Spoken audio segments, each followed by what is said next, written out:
স্বপ্নের ঘরে দেখতেছেন কে জানি বলে যাচ্ছে, আব্দুল মুত্তালিব তয়্যেবা খনন করো, তয়্যেবা তয়্যেবা। স্বপ্নে দৃশ্য দেখার পরে নবীজির দাদার ঘুম ভেঙে গেল। স্বপ্নে বললেন, কে তুমি? তয়্যেবার কথা বলো, তুমি আমাকে তয়্যেবার ঠিকানা দাও। পরের দিন এসে স্বপ্নে বলা হলো, আব্দুল মুত্তালিব তুমি তাহেরা খনন করো। কে তুমি? তাহেরার কথা বলতেছো, আমাকে তাহেরার ঠিকানা দাও। পরের দিন এসে বলা হলো, আব্দুল মুত্তালিব তুমি জমজম খনন করো। প্রশ্ন করা হলো, কে তুমি? জমজমের কথা বলো, জমজমের ঠিকানাটা তুমি আমাকে দিয়ে দাও।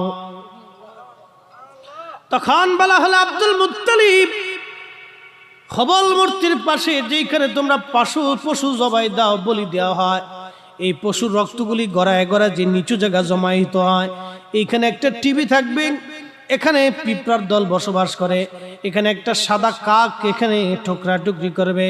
আব্দুল মুত্তালিব মনে রাখবা, এই জায়গা